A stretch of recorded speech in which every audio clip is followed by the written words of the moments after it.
जब हम ट्रेडिंग के लिए चार्ट ओपन करते हैं तो मुख्तलिफ किस्म के चार्ट होते हैं। Line chart, bar chart, candlestick chart. तो हम कैंडलस्टिक चार्ट यूज़ करते हैं क्योंकि उसके अंदर इंफॉर्मेशन बहुत होती है। लाइन चार्ट में या बार चार्ट में इंफॉर्मेशन तो होती है लेकिन हम वो रीड नहीं कर पाते क्योंकि वो बहुत ही मुश्किल उसके अंदर अंडरस्टैंडिंग करनी होती है। हैकनेशी कैंडलस्टिक का भी चार्ट बनता है, वो भी रीडिंग करना मुश्किल है। वो फॉरेक्स के लिए सही है लेकिन बाइनरी के लिए कैंडलस्टिक चाहिए। फॉरेक्स में हैकनेशी, लाइन चार्ट, बार चार्ट उसमें इजी है ट्रेड करना क्योंकि फॉरेक्स के अंदर एक्सपायरी नहीं होता। लेकिन बाइनरी ऑप्शन में हमें एक कैंडल को ट्रेड करना होता है, एक कैंडल के ऊपर डिसीजन करना होता है। तो इस वजह से हमें ये याद रखना है कि हम कैंडलस्टिक का चार्ट ओपन करेंगे और उसी को ही हम रीड करेंगे। तो कैंडलस्टिक इतना इंपॉर्टेंट है आपके लिए, अगर वो नहीं आएगा तो आप ट्रेडिंग नहीं कर सकेंगे। तो कैंडलस्टिक कैसे होती है, उसके अंदर एक टाइम होता है।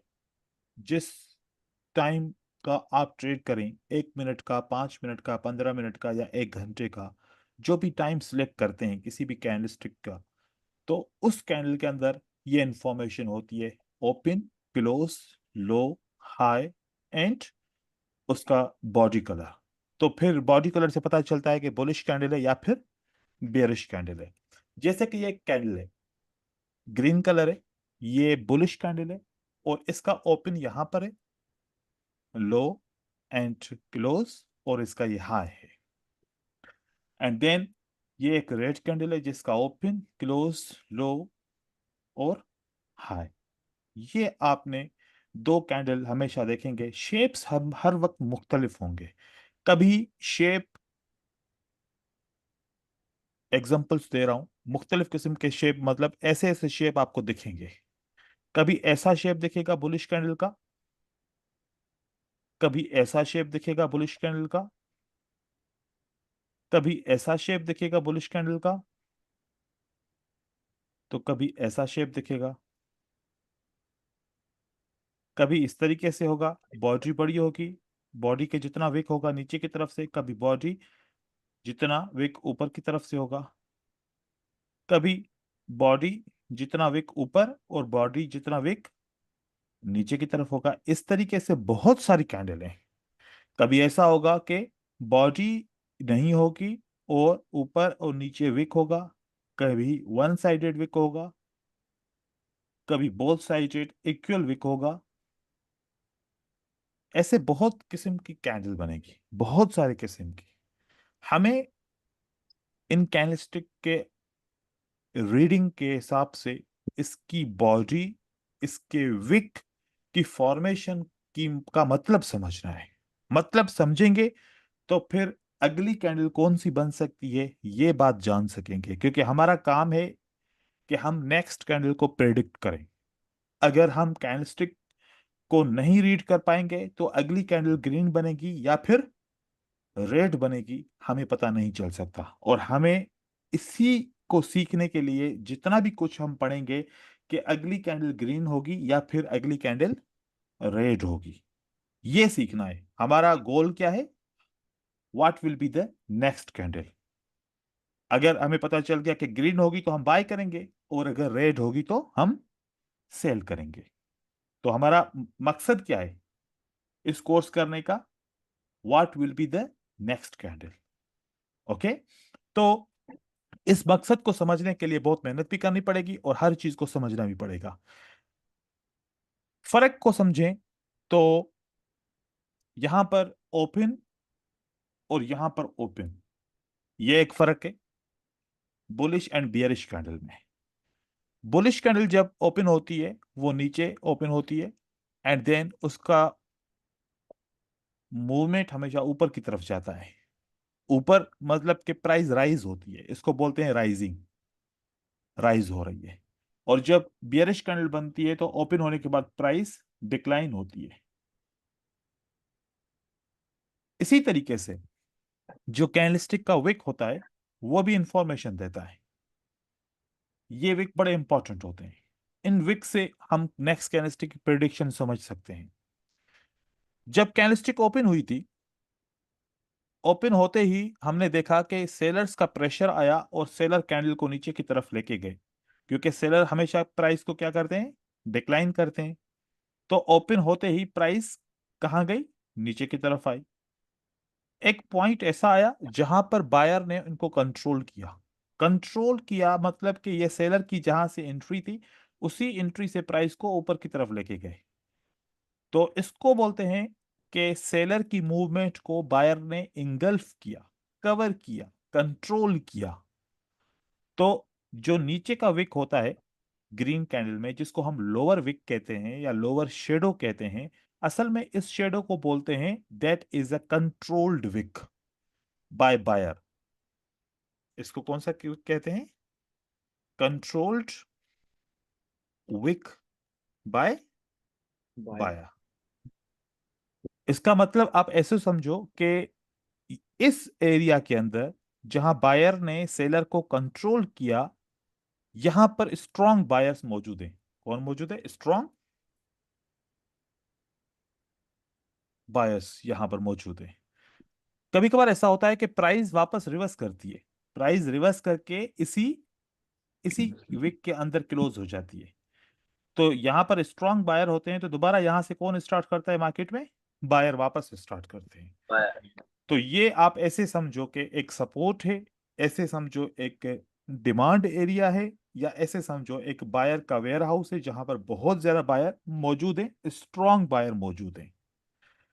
ऐसे जो इंफॉर्मेशन बायर में होगी, एज इट इंफॉर्मेशन किस में होगी, सेलर के अंदर भी होगी। लेकिन जैसे कि बायर का ओपन नीचे होता है, सेलर का ओपन ऊपर होता है, तो ये हमेशा ओपन के नीचे या फिर सेलर की कैंडल में ओपन के ऊपर ऐसा पाया जाता है।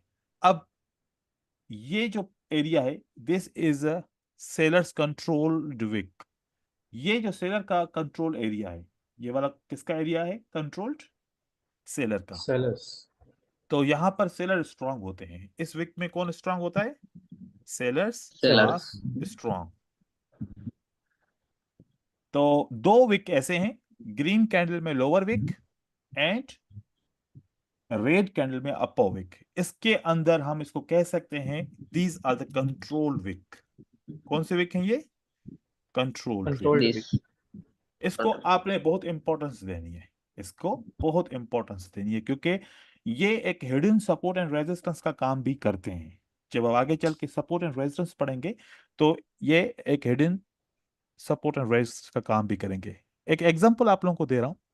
उस एग्जांपल में ये समझिए कि एक रेड कैंडल है। कौन सी कैंडल है, एक एक रेड रेड कैंडल है। कैंडल। उस रेड कैंडल के ऊपर का विक है।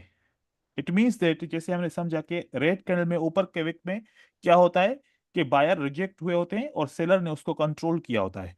तो माना जाए कि ये जो कंट्रोल्ड विक है, इसके अंदर कौन स्ट्रांग है, सेलर्स।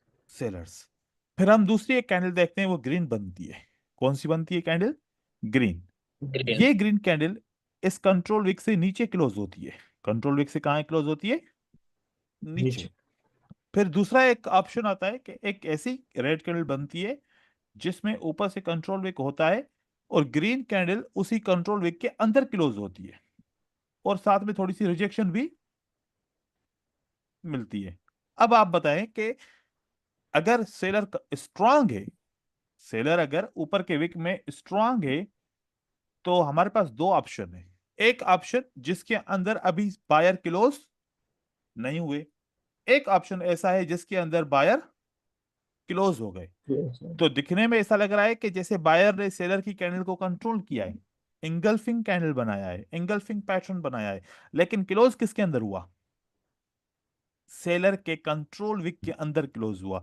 तो यहां पर कौन ट्राई करेगा पहले, सेलर सेलर ट्राई करेगा। सेलर तो मोस्ट ऑफ द टाइम ऐसे जब इंगल्फिंग बनता है, तो what will be the next candle, red red red candle. Candle.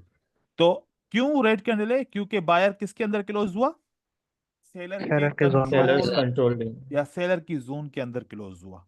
और यहां पर अभी बायर दूर है, तो फिर क्या होता है कि एक बायर की कैंडल कंटिन्यू करती है। अब कंटिन्यू करके इस जोन को क्रॉस करती है, या फिर कभी कभार क्रॉस नहीं करती, अंदर ही क्लोज हो जाती है, कभी कभार क्रॉस करती है, और कभी कभार क्या होता है क्रॉस करके फिर रिवर्स हो जाती है। तो अब बायर कहां पर क्या किया, बायर ने सेलर की जोन को क्रॉस करके देन अगेन सेलर की जोन के अंदर क्लोज हो गई, ऊपर से रिजेक्शन, और अब ये क्लोजिंग प्राइस किसके अंदर है, सेलर के कंट्रोल Seller विक के अंदर है। के तो what will be the next candle, what we can expect, red we can red expect candle. Red candle.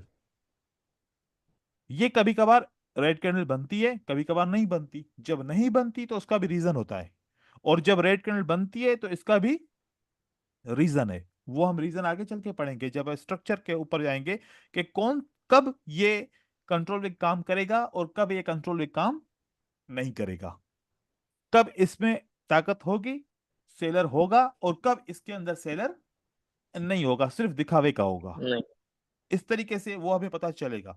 लेकिन अभी के लिए दो विक हमने कंप्लीट कर लिए, एक बायर का नीचे का विक और एक सेलर का ऊपर का विक।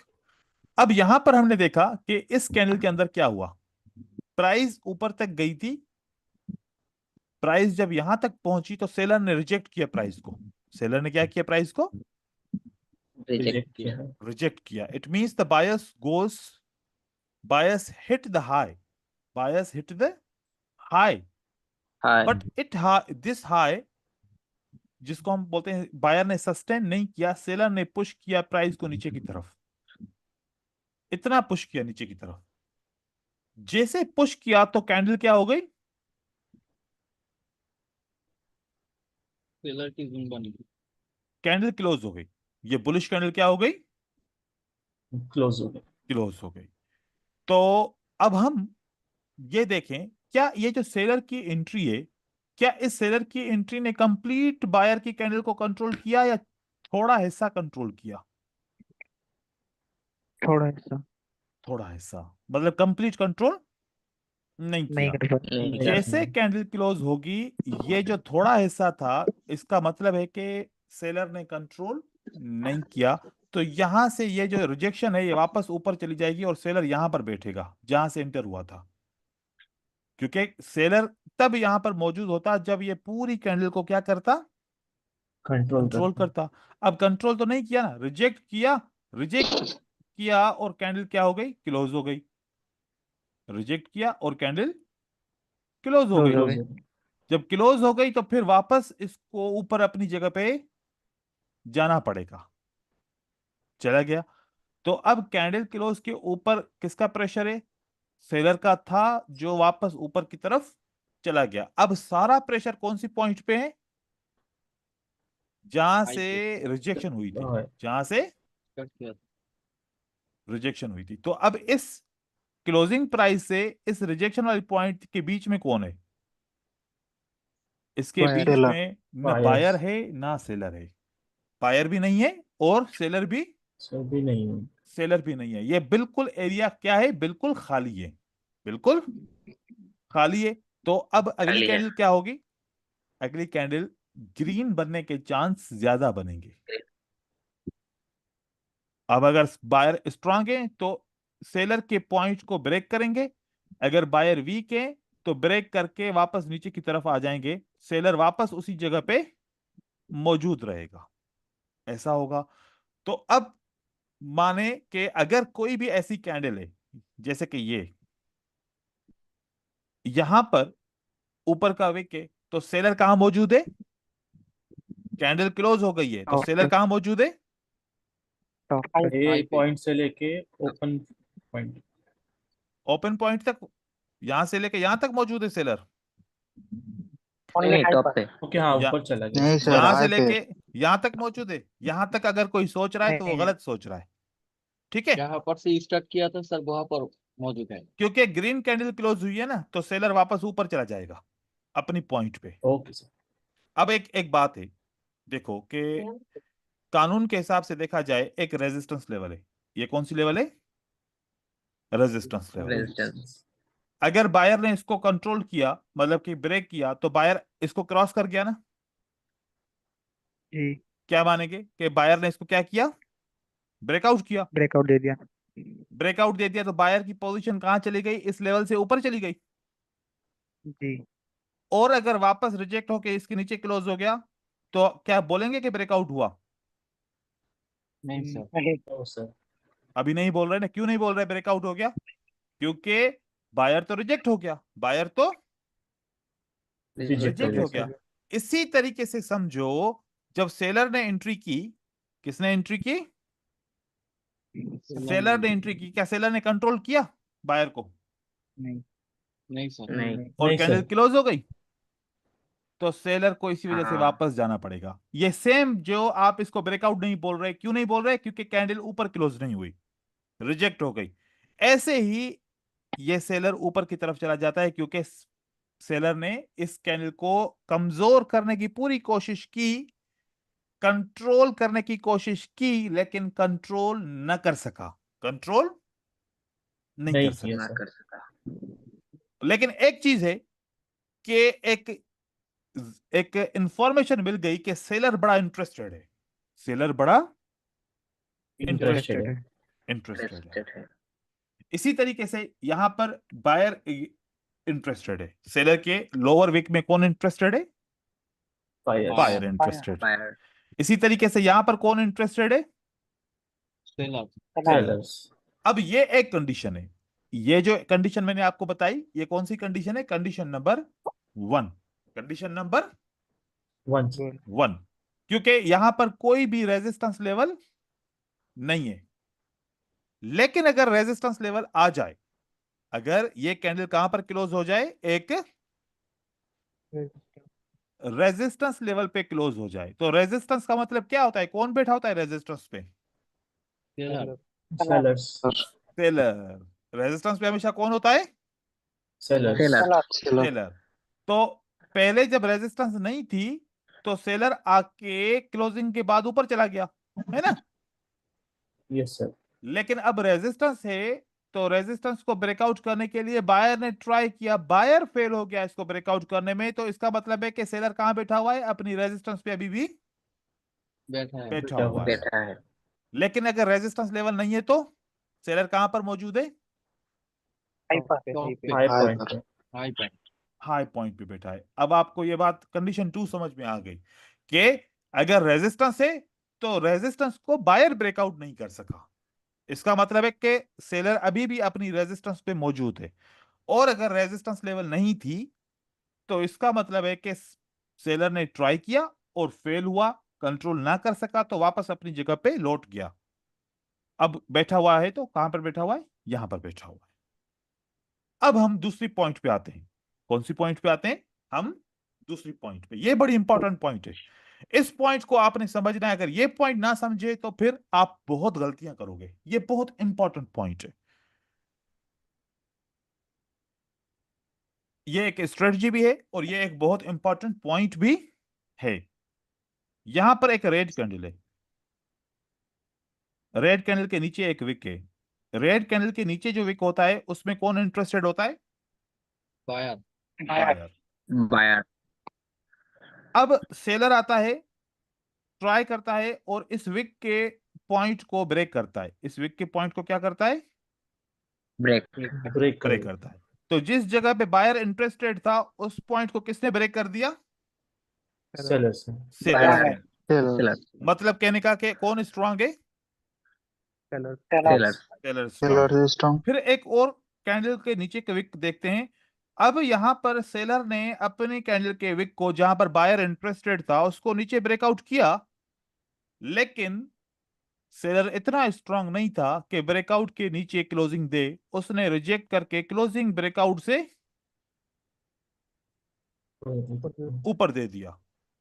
तो क्या सेलर अपने विक को ब्रेक कर पाया?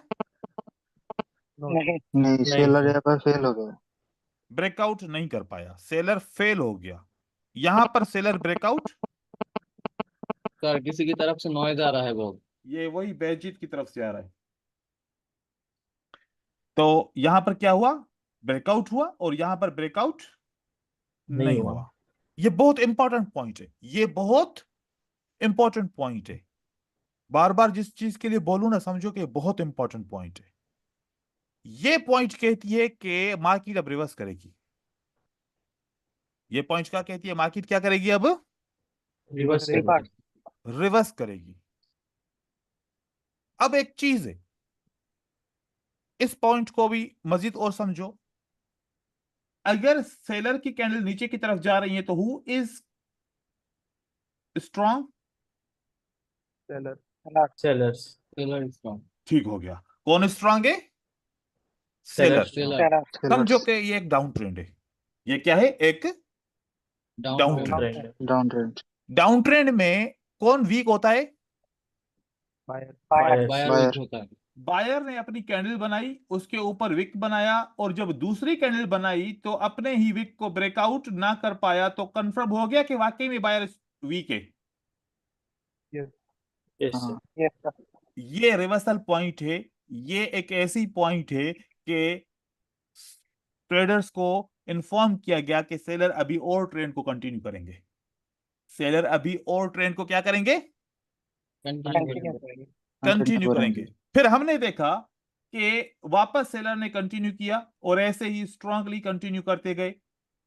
तो यहां पर रिवर्सल का सिग्नल मिल गया कि बायर अपने विक को क्रॉस ना कर सके। ऑलरेडी बायर तो वीक थे डाउन ट्रेंड में, और दूसरी कंफर्मेशन ये हो गई कि अपने ही विक को क्रॉस नहीं नहीं नहीं कर कर पाया। सके। अभी इन तीन सेलर की कैंडल में देखो, क्या सेलर ऐसा हुआ कि अपने विक को क्रॉस ना कर सके? नहीं sir, इट मींस के सेलर अभी भी स्ट्रांग है। इट मींस के सेलर अभी भी strong, स्ट्रॉन्ग है। स्ट्रांग है। फिर हमने देखा कि ये सेलर किसी सपोर्ट पे क्लोज हुए होंगे, तो वहां से बायर दोबारा आते मार्केट में। मार्केट में बायर आ गए और बायर ने इनको क्रॉस किया। ये अलग बाद में पढ़ेंगे, अभी हम पहले वाले टॉपिक को क्लियर करें। देन हमने देखा कि बायर यहां पर अपना विक बनाते हैं और फिर ट्राई करते हैं ब्रेकआउट करने के, लेकिन फिर वापस किसके अंदर क्लोज हो जाते हैं? बायर की वीक के अंदर। अपने ही विक के अंदर क्लोज हो गए। इसका मतलब है कि बायर स्ट्रांग तो हुए, लेकिन एंड में वापस क्या हो गए? weak हो गए, वीक हो गए। फिर कौन कंटिन्यू करेगा मार्केट में? sellers, सेलर कंटिन्यू करेगा। ठीक है।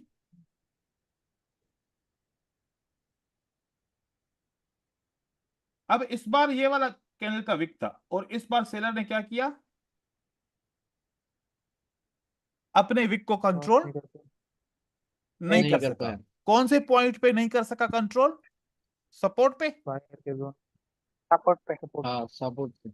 सपोर्ट पे सेलर अपने ही विक को क्रॉस नहीं कर नहीं सकते, कर पाया। तो अब मार्केट में कौन आया?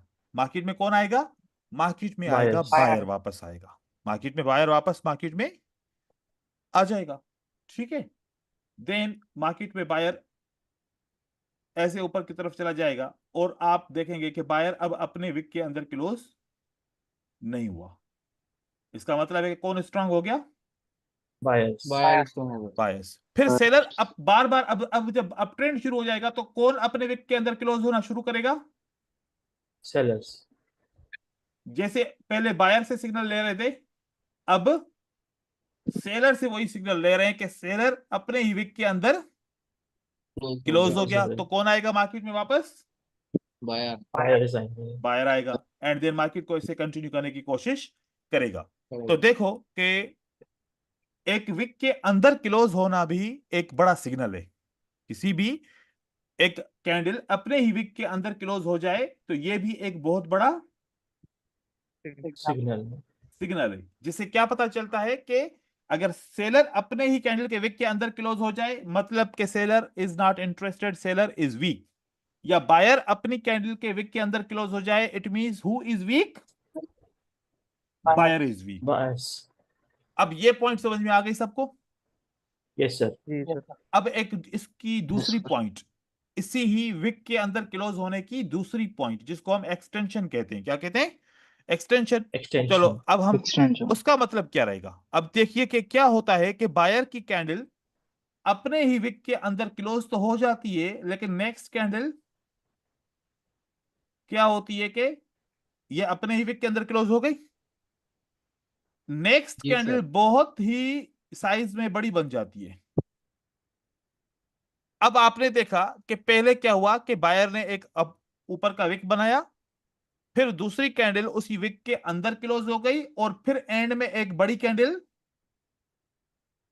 बन गई। इसको बोलते हैं बायर्स आर एग्जॉस्टेड।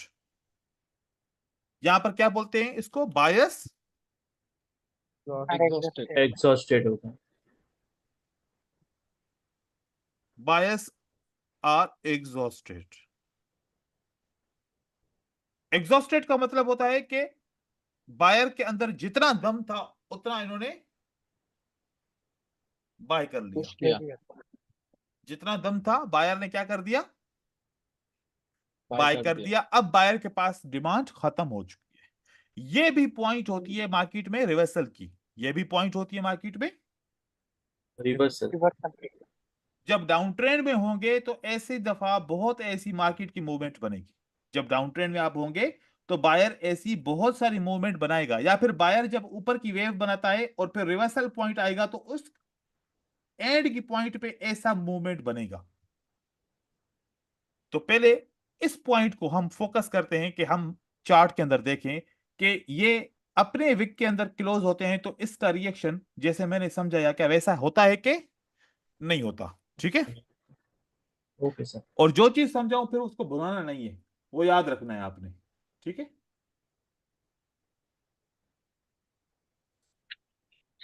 अब हम देखते हैं कि डाउन ट्रेंड के अंदर बायर अपने ही विक के अंदर क्लोज हो जाए तो फिर क्या होता है? क्या रिवर्सल होता है लॉन्ग टर्म? जब यहां से मार्केट में ट्रेंड कौन सा चल रहा है आप चेक कीजिए। क्या डाउन ट्रेंड चल रहा है यहां पर? और जब आपने बायर की कैंडल्स को देखा क्या ये अपने विक के अंदर क्लोज हो गए? उसके बाद मार्केट के अंदर एक रेड कैंडल आई, रेड कैंडल के बाद अच्छा खासा रिवर्सल आया। Yes sir. ठीक है। देन अभी डाउन ट्रेंड चल रहा है ना, खत्म तो नहीं हुआ ना अभी तक। ठीक है। फिर आप देखो कि जब बायर अपने विक को क्रॉस नहीं कर पाते और फिर रेड कैंडल आती है तो क्या उसके बाद मार्केट में रिवर्सल आता है? Yes sir. यहां पर ऐसे आ गया, ठीक हो गया। अब इस तरीके से और भी हम पीछे की तरफ देखते हैं कि जब सेलर अपने विक को क्रॉस नहीं कर पाता और एक बड़ी कैंडल सी बन जाती है, एग्जॉस्ट हो गया, और एग्जॉस्ट हो गया। सेलर्स। सेलर कहां पर एग्जॉस्ट हो गया? सपोर्ट पे। तो उसके बाद बायर की एक कैंडल आने के बाद क्या बायर मार्केट में ऊपर की तरफ जाते हैं? Yes sir. ठीक है। तो हम ऐसे वापस पीछे यहां पर भी देखते हैं। यहां पर जब हमने देखा कि यहां से प्राइस ऊपर की तरफ जा रही है, अब हम यहां पर देखें बायर अपने ही विक के अंदर क्लोज। पहले तो सेलर अपने विक के अंदर क्लोज होके फिर अगली कैंडल इसको ब्रेकआउट करती है। फिर बायर की कैंडल आने के बाद मार्केट ऊपर जाती है थोड़ी देर के लिए, ये गई। उसके बाद फिर देखो बायर दोबारा क्या हो जाते हैं अपने ही विक के अंदर, क्लोज होते हैं। पहले एग्जॉस्ट होते हैं देन अगेन क्लोज होते हैं, फिर कौन आता है? सेलर आता है। एंड इसी तरीके से एक मार्केट के अंदर अभी क्या बन जाता है? एक कंसोलिडेशन, क्योंकि एक कैंडल के अंदर बहुत सारी कैंडल आ जाती हैं। ऐसी मार्केट को बोलते हैं कंसोलिडेट। ऐसी मार्केट को क्या बोलते हैं? कंसोलिडेट। कंसोलिडेट। ठीक है। अभी आपको मैं यूरो यूएसडी के ऊपर चेक कराता हूं जिसमें सबसे ज्यादा वॉलेटिलिटी होती है। वॉलेटिलिटी भी ये भी बहुत इंपॉर्टेंट है कि सबसे ज्यादा जिसमें वॉलेटिलिटी होगा तो सारे सिग्नल सारी स्ट्रेटजीज उसमें ज्यादा से ज्यादा काम करती हैं। वो भी आपको बताऊंगा कि आपको कैसे पता चलेगा कि किस के अंदर कितने ट्रेड हुए हैं कि नहीं हुए। अब मार्केट के अंदर क्या है? डाउन ट्रेंड है ना। Yes sir. इस डाउन ट्रेंड के अंदर आप चेक करो कि बायर वीक होता है डाउन ट्रेंड के अंदर, क्या ये अपने विक के अंदर क्लोज होते हैं? ये हो गए। फिर सेलर कंटिन्यू करता है, ये अपने विक के अंदर क्लोज हो गए, सेलर कंटिन्यू कर। सेलर कंटिन्यू करेगा। इसका मतलब ये कौन सा सिग्नल है? रिवर्सल डाउन सिग्नल है। ट्रेंड का सिग्नल। फिर देखो कि सेलर अपने विक के अंदर क्लोज हो जाता है तो कौन आएगा मार्केट में? बायर्स। आ गया बायर। इस तरीके से ऐसे अगर हम देखें कि सेलर जब अपने विक के अंदर क्लोज हो जाता है तो कौन आता है मार्केट में? बायर आ जाता है। बायर्स। हम इसको मजीद कैसे यूज करेंगे आगे चल के हम पढ़ेंगे कि इसको हम ट्रेड कैसे करेंगे, लेकिन अभी आपको सिर्फ अंडरस्टैंडिंग करनी है। यहां पर देखो कि क्या हुआ कि सेलर अपने विक को क्रॉस ना कर सका तो बायर आता है। इस तरीके से ये सिग्नल्स मिलते हैं। ये कौन सिग्नल देता है? ये हमें विक अंडरस्टैंडिंग से सिग्नल मिलते हैं। तो विक्स भी हमें अंडरस्टैंडिंग देते हैं। अब यहां पर देखिए, यहां पर कितनी दफा ट्राई किया कि अपने विक को क्रॉस ना कर सके? दो दो दफा दफा। ट्राई किया, देन यस सर। सेलर आया, सेलर अपने विक को क्रॉस कर सका नहीं। अब विक को क्रॉस किया, इसकी भी दो कंडीशन है। कितनी कंडीशन है? दो। दो। ये याद रखो कि सेलर ने विक को टच नहीं किया, उसके अंदर क्लोज हो गया, एक ये कंडीशन है। दूसरी कंडीशन है कि सेलर ने विक को क्रॉस किया लेकिन फिर रिजेक्ट हो गया, ये दूसरी कंडीशन है। ये दोनों अलग अलग कंडीशन है, ये वाली दोनों दोनों अलग अलग कंडीशन है। ठीक है, तो यहां पर क्या हुआ, पहले पॉइंट पे देखा कि सेलर ने अपने विक को टच नहीं किया, इसके अंदर जस्ट क्लोज हुआ है। दूसरी पॉइंट पे देखा कि इसने टच किया, देन रिजेक्ट हुआ, देन बायर आ जाते हैं। फिर पहली पोजीशन पे टच नहीं किया, दूसरी पोजीशन पे जब टच करके रिजेक्ट किया, फिर बायर आया। फिर अगली बार यहां पर टच नहीं किया, बायर आया, फिर दोबारा टच किया, देन बायर मार्केट में आना शुरू हो गया। तो यहां पर देखो कि टच किया और रिजेक्ट हुआ तो बायर आ गया।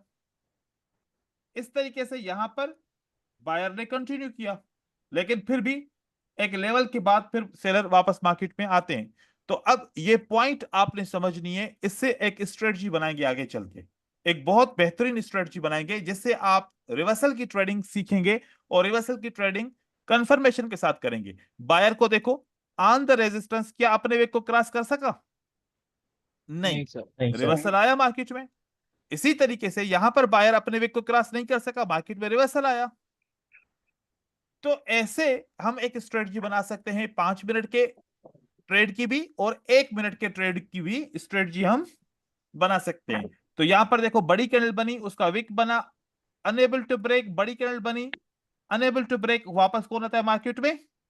बायर आ जाता है मार्केट में। बायर्स। तो ये आप याद रखिएगा, आगे चल के जब स्ट्रेटजी सीखेंगे तो ये भी एक हम स्ट्रेटजी इसमें ऐड करेंगे। तो विक बहुत इंपॉर्टेंट है। अब हम मजीद इस विक को समझते हैं, एक्स्ट्रा इसको और समझते हैं, ताकि हम विक के बारे में बिल्कुल क्लियर हो जाएं। देखिए, अगर एक रेड कैंडल को ग्रीन कैंडल कंट्रोल करे, इसमें कोई विक नहीं है, इसको कंट्रोल किया, हम विक बना रहे हैं कि विक कैसे बनता है। तो क्या होता है कि जो अपोजिट बॉडीज होती हैं उसको सब्ट्रैक्ट करने से विक बनता है। मतलब पहले सेलर एंटर हुआ, फिर उसको किसने कंट्रोल किया? बायर ने कंट्रोल बायर। किया, तो फिर ये विक बन गया बायर का। और फिर जो बॉडी बच गई उसको ऐड किया तो एक शेप बन गया। इसी तरीके से पहले बायर आता है, फिर सेलर आता है, अपोजिट बॉडी को हमने सब्ट्रैक्ट किया, विक बन गया, और रिमेनिंग बॉडी इसको दे दी। तो कैंडल ऐसे बनती है, इस तरीके से कैंडल बनती है। टोटल 4 किस्म के शेप बनते हैं।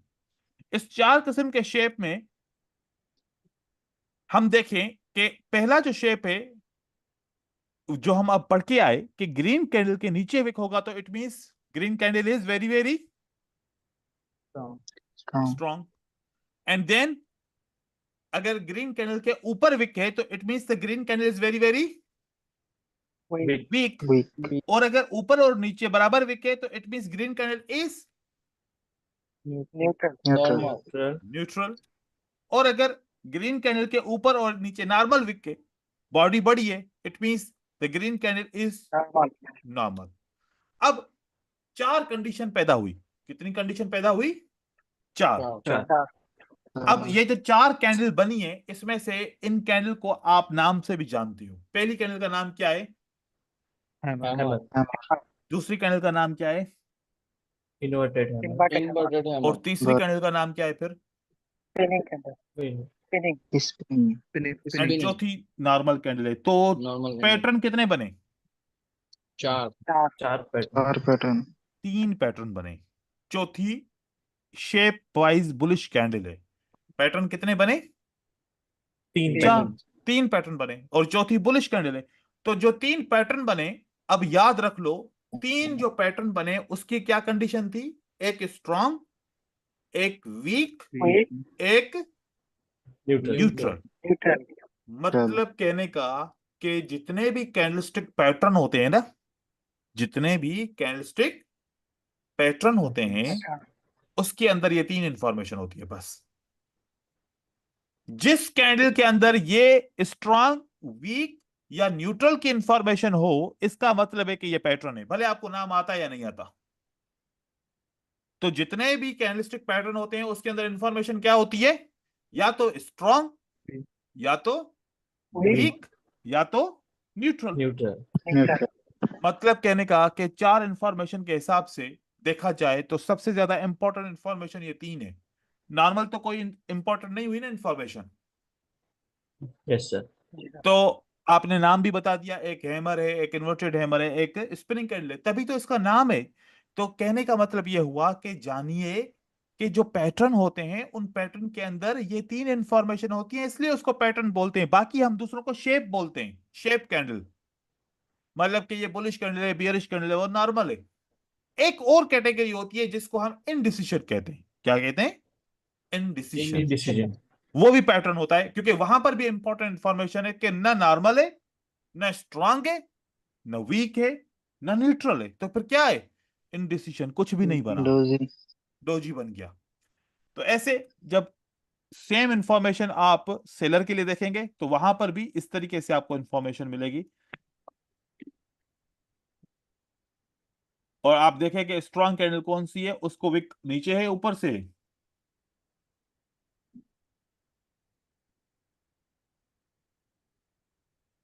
अब एक यहां पर पॉइंट जो बहुत इंपॉर्टेंट है, मैं आप लोगों को जाहिर करूं। आप लोग सोच रहे हो कि सर ये कंट्रोल विक है, सेलर की ऊपर विक क्या होता है? कंट्रोल। कैंडल, कैंडल की मीनिंग क्या है? कैंडल क्या है? न्यूट्रल है या स्ट्रांग है? न्यूट्रल। न्यूट्रल। मतलब कहने का कि न्यूट्रल कैंडल का कंट्रोल विक स्ट्रांग नहीं होता। न्यूट्रल कैंडल का कंट्रोल विक स्ट्रांग नहीं नहीं होता। क्योंकि कैंडल ही न्यूट्रल है, कैंडल ही न्यूट्रल है। न्यूट्रल। तो फिर सेलर भी यहां पर न्यूट्रल होंगे। ठीक है, ये कैंडल कौन सी है? स्ट्रांग है। स्ट्रॉन्ग। तो इसका मतलब कि कंट्रोल विक सिर्फ और सिर्फ स्ट्रांग कैंडल का लिया जाता है। हर एक ओके कैंडल का सर। कंट्रोल विक हम नहीं लेंगे। सिर्फ और सिर्फ कौन सी कैंडल का? जो बहुत स्ट्रांग होगी उसका कंट्रोल विक लेंगे। हर एक छोटी मोटी कैंडल का कंट्रोल विक इस्तेमाल नहीं होगा। नहीं। बात समझ में आई? यस तो सर। ये एक फिल्टर है कि कंट्रोल विक बहुत, क्योंकि हम हर एक कैंडल का कंट्रोल विक यूज करते हैं। अब ऐसी कैंडल अगर बन जाए फॉर एग्जांपल कि बोलें कि ये कैंडल है, ऊपर से इसका कंट्रोल विक है और नीचे से इतना बड़ा विक है, तो हम इसको बोलेंगे कंट्रोल विक। कैंडल तो खुद ही वीक है, कैंडल तो खुद ही वीक। वीक है, तो फिर सेलर इसमें क्या करेंगे? वीक होंगे। तो कैंडल की विक, भले ऊपर का विक कंट्रोल विक है लेकिन नीचे से मीनिंग उसकी वीक है, तो इसका मतलब हम इसका कंट्रोल विक इस्तेमाल नहीं करेंगे। नहीं करेंगे। हम किसका इस्तेमाल करेंगे? सिर्फ और सिर्फ वो कैंडल जो दिखने में भी स्ट्रांग हो। ठीक है, अब यस उसके सर। बाद आगे आते हैं। एक क्वेश्चन था। पूछें। आपने जो टू कंडीशन बता था कि कंट्रोल वीक पर क्लोज होगा और कंट्रोल वीक टच कर क्लोज होगा पिछले चैप्टर में। दोबारा बोलिए, दोबारा। आपने दो कंडीशंस बता था जो वीक पर मार्केट रिवर्ट करेंगे तब हम्म जब कंट्रोल वीक पर क्रॉस नहीं कर पाएगा हम्म। और क्रॉस एक कर एक मिनट होल्ड कर कीजिए। अब रिवर्ट।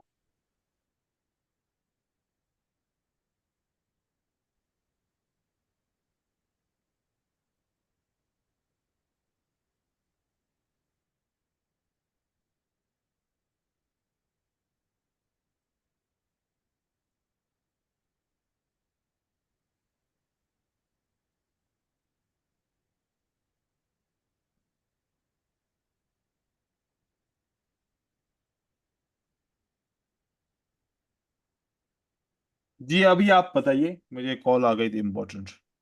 जी नहीं, तो हाँ, मैंने आपको कंट्रोल वीक की कंडीशन जो बताई थी कि कंट्रोल वीक से मार्केट में रिवर्सल आता है, क्योंकि कंट्रोल वीक एक सपोर्ट या फिर रेजिस्टेंस की जोन बनती है जिससे मार्केट में रिवर्सल आता है। तो हम अब वो वाला कंट्रोल वीक यूज करेंगे जो हैमर का होगा और जो इन्वर्टेड हैमर का होगा। इन्वर्टेड हैमर रेड कैंडल में इसका कंट्रोल विक यूज करेंगे, और ग्रीन कैंडल में इस हैमर का हम कंट्रोल विक यूज करेंगे, और दूसरा हम उस कैंडल का कंट्रोल विक यूज करेंगे जो बॉडी में बड़ी है, ऊपर विक छोटा है और नीचे विक साइज में बड़ा है। बड़ा है। और इसी तरीके से रेड कैंडल में उसका विक यूज करेंगे जो बॉडी भरी हुई है, बड़ी है, और ऊपर से इसका विक ऐसा है। तो इस किस्म का जो होगा हम कंट्रोल विक यूज करेंगे। ठीक हो गया? क्लियर है? Yes, sir. And sir, what about pin bar? ये वाला, ठीक है, इस किस्म की कैंडल का यूज करेंगे। ठीक है? Yes, sir. अब हमारा जो दूसरा इसके बाद टॉपिक है वो है कैंडल की साइज को समझना। पहले ये कैंडल देखें, ये स्ट्रांग है, ये नॉर्मल है, ये वीक है और ये न्यूट्रल है। तो ये असाइनमेंट ऐसी है कि आप चार्ट ओपन करेंगे और ये सारी कैंडल चेक करेंगे। आप सब कैंडल स्टिक को पहचान पा रहे हैं चार्ट के अंदर कि मैं देख पा रहा हूं कि कौन सी स्ट्रांग कैंडल है, कौन सी वीक है, कहां पर कंट्रोल वीक है, कहां पर नहीं है, कौन सी इंडिसिजन कैंडल है। ये आपको चार्ट में पहचानना जरूरी है। अगर ये पहचान नहीं पाएंगे इसका मतलब कि ये लेसन आपका कंप्लीट नहीं है। अगर पहचान लिया तो ये लेसन आपका कंप्लीट है। तो ये आप सब 40 से 50 कैंडल के अंदर या 100 कैंडल के अंदर ये सारी कैंडल को आइडेंटिफाई करके अपनी कंफर्मेशन कीजिए कि आपको ये आ रहा है कि नहीं आ रहा। ठीक है? इसके बाद ये देखिए, ये कैंडल की साइज होती है कि हम अगर किसी भी कैंडल की साइज को देखें और फिर अगली कैंडल की साइज को समझें कि क्या हो सकती है साइज, जिससे आगे चल के हमारी एंट्रीज पॉइंट जो होंगी वो फिल्टर हो जाएंगी। तो अगर कोई भी ऐसी कैंडल जो दिखने में बड़ी नजर आ रही है, साइज मैटर नहीं करती है कितनी बड़ी हो, नहीं, बस दिखने में ऐसा लगे कि ये कैंडल बड़ी है। अब फॉर एग्जांपल मैं यहां पर ऐसी वाली कैंडल नॉर्मल साइज की बनाऊं तो आपको ये दिखेगा कि this candle is looks very strong, very big. और उसके बदले में मैं ये कैंडल दिखाऊं तो आप बोलेंगे कि सर ये कैंडल पहले वाले कैंडल से साइज में छोटी है। छोटी फिर है। अगर ये कैंडल दिखाऊं तो आप बोलेंगे कि ये जो है ना दूसरी वाली कैंडल से भी साइज में। छोटी है। तो अगर आप इसको नाम देंगे, पहली कैंडल को बिग बोलेंगे, दूसरी को मीडियम बोलेंगे और तीसरी को Small बोलेंगे। स्मॉल बोलेंगे। तो अब ये पढ़ने की क्या जरूरत है? ये पढ़ने की जरूरत क्या है? अब मैं आपको बात समझाता हूं। देखिए, अगर एक ग्रीन कैंडल साइज में बड़ी है, दो कैंडल आपको चाहिए, कितनी चाहिए आपको? कम से कम दो कैंडल। दो कैंडल। अब इन दो कैंडल में आप इसको क्या नंबर देंगे? पहली कैंडल को क्या बोलेंगे? पहली कैंडल साइज में क्या है? बिग। बिग है। देन दूसरी कैंडल साइज में क्या है? मीडियम। मीडियम। तो तीसरी कैंडल साइज में क्या होनी चाहिए? स्मॉल। चाहे वो ग्रीन हो चाहे वो रेड। रेड हो, तो उसकी साइज क्या होनी चाहिए? स्मॉल। या तो Small. यहां पर ये वाली कैंडल बनेगी, अगर सेलर की आती है तो ये बनेगी, या तो ये कैंडल बनेगी, या तो ये कैंडल बनेगी। तो अब साइज मैच हो रही है, बिग, मीडियम और फिर कौन सी कैंडल है? स्मॉल। स्मॉल। और अगर सेलर कंटिन्यू करना चाहते हैं तो आखिरी दो कैंडल की साइज क्या है? Big medium. नहीं, ये अब मेरी आंखों से देखोगे तो फिर आपको कुछ और दिखेगा। आखिरी दो कैंडल की साइज क्या है? मीडियम मीडियम बिग मीडियम और बिग। आखिरी दो कैंडल की साइज ये है। आखिरी दो कैंडल, एक ग्रीन कैंडल है एक स्मॉल रेड और कैंडल है, मीडियम तो मीडियम और स्मॉल क्या हो गया? मेरे ख्याल में रेड दिख कैंडल आएगा आप सर। लोगों को नहीं दिख रही, अब दिख रही है? स्मॉल। Medium and small. अगर रेड कैंडल आएगी तो उसकी साइज क्या होगी? Big medium. मीडियम। मीडियम। तुक्के क्यों मार रहे हो? क्योंकि एक मीडियम कैंडल आ चुकी है, एक स्मॉल कैंडल आखिरी दो में आ चुकी है, तो अगली कैंडल तो बिग होनी चाहिए ना। कोई बोल रहा है जी स्मॉल, कोई बोल रहा है मीडियम, ऐसे क्यों तुक्के मार रहे हो? सर बिग होने की रीजन क्या है? क्योंकि ये स्ट्रक्चर है मार्केट का, ये मार्केट का स्ट्रक्चर है। Structure. कैंडलस्टिक ऐसे बनती है कि कैंडलस्टिक की साइज इस तरीके से बनती है कि पहली मीडियम है, दूसरी स्मॉल है, तो अगली कैंडल क्या होनी चाहिए साइज में? बिग होनी बिग। Big चाहिए, चाहे वो ग्रीन हो चाहे वो रेड हो, क्या होनी चाहिए साइज में?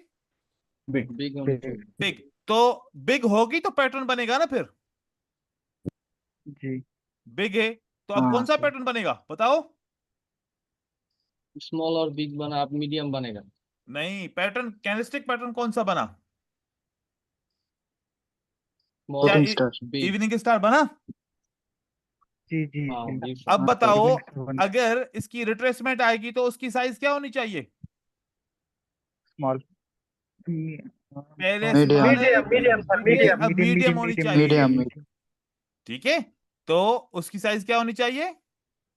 Medium. मीडियम। मीडियम। ये मीडियम कैंडल बन गई आपकी। ठीक हो गया? सर एक बात हाँ। पूछनी थी जी पूछो। सर, इवनिंग स्टार कैसे है मतलब? आपने इवनिंग स्टार और मॉर्निंग स्टार पैटर्न नहीं पढ़े? नहीं सर। हाँ, तो फिर आपने नहीं पढ़े ना, अभी हम जब पढ़ेंगे ना तो फिर आपको पता चलेगा। अभी उसका टॉपिक नहीं है ये, सिर्फ आप लोगों से मैं ये साइजिंग पढ़ा रहा हूँ अभी। अभी आप साइजिंग को देखो सिर्फ, ठीक है? जी सर, जी सर, यस सर। तो ये है मीडियम, स्मॉल, बिग। अगली फिर क्या बन गई कैंडलस्टिक? Medium. मीडियम। मीडियम। तो अब आपके पास कौन कौन सी कैंडल आ गई? आखिरी दो कैंडल को चेक करो, कौन कौन सी है? बिग और मीडियम आ Big गई। और medium. Big and medium. अगली Small कैंडल I कौन अभी सी स्मॉल आएगी? होगा। स्मॉल। अगली Small, कैंडल small. स्मॉल होगा। अगली कैंडल Small. साइज में क्या होगी? स्मॉल। स्मॉल। स्मॉल होगी। अब स्मॉल भी आ गई, मीडियम भी आ गई, तो अगली कैंडल साइज में क्या होनी चाहिए? Big. बिग। फिर अगली कैंडल साइज में क्या होनी चाहिए स्मॉल और बिग के बाद? Medium. मीडियम। मीडियम। अब अगली कैंडल साइज में क्या होनी चाहिए? फिर आपकी स्मॉल होनी चाहिए। ठीक है, अब स्मॉल। हम इसको चार्ट पे देखते हैं। किस पे? चार्ट पे देखते हैं। ये फिल्टर हमारा एंट्री लेने में ये करेगा इसीलिए ना, हेल्प करेगा ना सर? इसीलिए तो ये पढ़ा रहा हूं, इसीलिए तो ये आपको समझा रहा हूं कि आप एंट्री पॉइंट पे आपको प्रॉब्लम नहीं होगा। ये आपको 80% टू 90% ये आपको फॉलो करेगा, तो इतना ही करे तो आइडिया हो जाएगा ना। ठीक है, आप यहां से स्टार्ट करो, हम पीछे से भी स्टार्ट करेंगे, पहले आप यहां से स्टार्ट करो। अगर मैं इस कैंडल को, हर दो कैंडल को मैं कंपेयर करूंगा आपस में, इन दो कैंडल को कंपेयर करूं तो मुझे क्या मिलता है? बिग और मीडियम। मीडियम। फिर अगली कैंडल क्या होनी चाहिए साइज में? स्मॉल। स्मॉल। फिर मीडियम और स्मॉल है तो अगली स्मॉल। कैंडल साइज में क्या होनी चाहिए? बिग होनी Big. चाहिए। बिग। फिर स्मॉल एंड वो बिग है तो अगली साइज क्या होनी चाहिए? मीडियम। Medium. मीडियम। कभी कभार क्या मीडियम। होता है कि स्मॉल और स्मॉल भी आ जाती है, मतलब कि मीडियम आ रहा है तो मीडियम के नजदीक क्या है? स्मॉल है। ठीक है, और बिग के नजदीक हाँ। मीडियम है। ठीक है, तो फिर यहां पर ये स्मॉल आ गई, या फिर इसको मीडियम काउंट करें, देन अगेन स्मॉल आ जाएगी। इस तरीके से ऐसे कैंडलस्टिक बनेगी। तो यहां पर अब देखो कि आखिरी दो कैंडल को देखो, आखिरी दो कैंडल को अगर मैं देखूं तो इन दोनों कैंडल को आप क्या बोलोगे कि ये कौन सी कैंडल हो सकती है? आखिरी दो कैंडल को देखो तो Medium and Medium or small. Medium Medium और or small. क्या होनी चाहिए अगली कैंडल? स्मॉल। बिग। Big. अब स्मॉल और बिग है तो अगली कैंडल क्या होनी चाहिए साइज में? medium. मीडियम। Medium. जो भी कैंडल बनेगी वो मीडियम साइज की होनी चाहिए। ठीक है, ऐसे आपने जब ये दो कैंडल को देखा, इन दो कैंडल को देख के आप बताओ कि ये कौन सी साइज है? सर बिग और Big स्मॉल। और small. Big. Small. और अगली कैंडल आएगी तो उसकी साइज क्या होनी चाहिए? मीडियम। Medium. Medium. अब आखिरी दो कैंडल को देखो, ये कौन सी साइज की है? Big Small. होनी Small or चाहिए। medium. तो अगली कैंडल क्या होनी चाहिए साइज में? Big. Big. बिग। अब मीडियम और बिग आ गया तो अगली कैंडल कौन सी होनी चाहिए साइज में? Small. Small. स्मॉल। क्या ये मीडियम बनी? बोलो। Yes sir. अब बिग और मीडियम है तो अगली कैंडल को क्या बनना चाहिए? Small. Small. स्मॉल। स्मॉल बनना चाहिए। ठीक है, कैंडलस्टिक में मतलब कि अगर रेड कैंडल बनेगी उसमें भी रिजेक्शन होगी, अगर ग्रीन कैंडल बनती है तो उसमें भी रिजेक्शन होना चाहिए। ठीक है, तो इस तरीके से आप अंडरस्टैंडिंग करेंगे कि मार्केट में क्या ऐसी कैंडल की हो रहा है कि देखो अभी आपको रिजेक्शन मिल रही है ना खुद ब खुद। Yes sir. तो साइज बेटर करती है। ऊपर एक रेजिस्टेंट भी है। हाँ, अब यहां पर आते हैं। ये कैंडल बिग है और ये मीडियम है। मीडियम। अगली कैंडल क्या होनी चाहिए? स्मॉल। स्मॉल। स्मॉल। तो मतलब कि अगर हमें इस पे बाय करना है या फिर हम समझे कि ये बाय करने की कैंडल है, तो हमें पता है कि इस साइज, इसकी साइज क्या होगी। कितनी बड़ी रिजेक्शन आई थी लेकिन फिर भी कैंडल क्या बनी? Small small. बनी। ठीक है। अब ये तो 1 मिनट का टाइम फ्रेम है। अब बताओ, क्या ये कैंडल इतनी बड़ी बन के, इतनी नीचे बड़ी बन के फिर भी उसी साइज की बनी जैसे हम चाहे, हमें पता था कि इतनी इतनी बननी चाहिए, वही हुआ। ठीक है। और अब देखो कि ये आखिरी दो कैंडल को देखें तो ये स्मॉल एंड मीडियम है, तो अगली कैंडल की साइज क्या होनी चाहिए? बिग। बिग। तो आपको देखें कि कैंडल की फॉर्मेशन ही बता रही है कि इसको बिग बनना चाहिए। अब यहां पर आते हैं हम 5 मिनट के ऊपर, या हम आते हैं 1 घंटे के ऊपर। ठीक है। ये सेम, अगर ये इन दो कैंडल को देखो, इसकी बिग है साइज, इसकी मीडियम है, अगली कैंडल की साइज क्या होनी चाहिए? स्मॉल। स्मॉल, है ना? जब ऐसा कर लो ना तो फिर वापस मिटा दो, फिर इसको वापस मिटा के फिर अगेन इसकी साइजिंग करो। अब ये साइजिंग में क्या बता रहे हैं? अगेन बिग एंड मीडियम बता रहा है। बिग। ठीक है। ठीक है। फिर हाँ। अगली अगली साइज क्या होनी चाहिए? स्मॉल। स्मॉल। तो इस तरीके से फिर आपने इसकी साइजिंग मिटा देनी है। फिर अब इसके हिसाब से आपको बिग एंड स्मॉल है, तो अगली कैंडल क्या होनी चाहिए साइज में? मीडियम। मीडियम। तो मीडियम। स्मॉल एंड मीडियम ये सही है, तो अगली कैंडल साइज में क्या होनी चाहिए? बिग। बिग। बिग। तो अब यहां पर बिग एंड मीडियम बन चुकी है, तो अगली ये जो कैंडल बनेगी, जो भी बने, क्या बनेगी साइज में? स्मॉल। स्मॉल। स्मॉल बन चुकी है। स्मॉल बनेगी। और अभी नो, हाँ सर। जो भी अभी जो नई कैंडल स्टार्ट हुई है, तो ये सारा पूरा घंटे के बाद ये स्मॉल कैंडल ही रहेगी। ठीक है। अब हम आते हैं एक दिन के ऊपर। कहां पर? एक दिन के ऊपर। अब यहां पर देखिए कि ये जो दो कैंडल हैं, अब हमारे पास ये स्मॉल है और ये बिग है। आखिरी दो कैंडल को कंपेयर करूं तो अब ये कैंडल साइज में क्या बननी चाहिए आज की? मीडियम। मीडियम बननी चाहिए। तो आइडिया हो सकता है ना हमें, तो मार्केट में यस कितनी सर। मूवमेंट आएगी।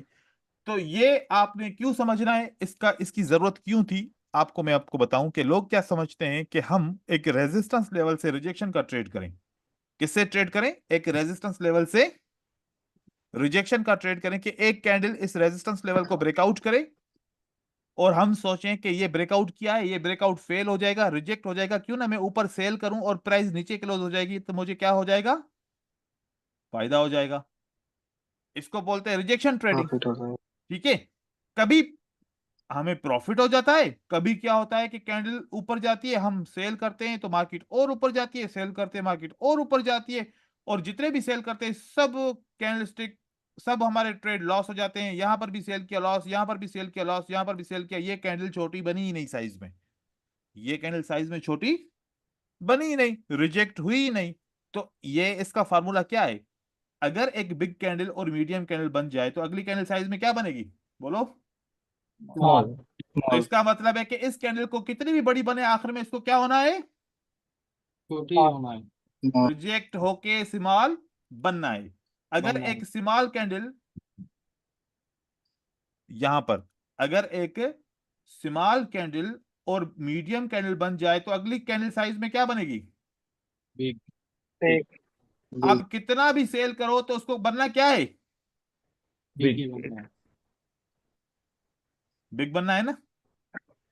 जी सर। तो यहां पर ट्रेड क्यों विन हो गया रिजेक्शन का, और यहां पर ट्रेड क्यों नहीं विन हुआ रिजेक्शन का? बात समझ में आई? Yes yes sir. सर। चाहे कैंडलस्टिक की ये जो रेजिस्टेंस लेवल या सपोर्ट लेवल कितनी ही स्ट्रांग क्यों नहीं हो। हाँ। एक ये, इस गलती की वजह से लोग पैसा लॉस करते हैं। दूसरा, अगर एक कैंडल बिग बन गई, फॉर एग्जांपल आपने डिसाइड किया कि अगली कैंडल बाय ही बनेगी, अगली कैंडल क्या बनेगी? दो कैंडल पीछे बाय की हैं तो तीसरी कैंडल भी बाय की बनेगी। अब होगा क्या? जैसे ही कैंडलस्टिक ओपन होगी एकदम से यहां पर पहुंच जाएगी, अब आपको बाय करने का मौका मिला ही नहीं। अब आप बाय करोगे तो कहां पर करोगे? इसके ऊपर करोगे। लेकिन स्मॉल किस, बन जाएगी। कौन सी साइज की बारी है? स्मॉल। स्मॉल की। आप बाय करोगे प्राइस ऊपर जाएगी, आप खुश होगे, लेकिन एंड में कौन सी कैंडल बनेगी? स्मॉल। आप सबकी एंट्रीज कहां पर होंगी? ऊपर होंगी एंट्री। तो जब हाँ लग जब एक बिग और मीडियम बन जाए तो अगली कैंडल कौन सी बनेगी? स्मॉल। तो हमेशा स्मॉल। कोशिश करो कि स्मॉल की ओपन पे ट्रेड मिले तो करो, अगर ओपन पे ट्रेड ना मिले तो आपने नहीं करना। ठीक हो गया? यस ये सर। है आज का क्लास। इंशाल्लाह फिर कल मजीद इससे आगे चलेंगे। ठीक है? इंशाल्लाह सर। Okay sir. तो चीजें आज समझ में आई? आज सर जितना आज पढ़ा का नोट उतना क्या है सर? क्या कह रहे हैं? सर आज जो पढ़ा है ना नोट क्या सर, है? आज को प्रैक्टिस आज करने के लिए क्या देगा आज सर होमवर्क? जो आज जितना पढ़ा, जितने टॉपिक आज पढ़े, वो आपने चार्ट के अंदर ढूंढने हैं। तो चार्ट के अंदर देखो कि वो आपको मिलते हैं, कैसे काम करते हैं, ये सिर्फ देखना है बस। अभी कोई ऐसा वर्क नहीं है, जब तक 2-3 क्लास हो जाएंगे फिर असाइनमेंट मिलना शुरू हो जाएगी। ठीक है? ठीक है सर, ठीक है। Okay sir. Okay, thank you. Okay thank you thank you sir. Sir. Thank you sir. सलाम।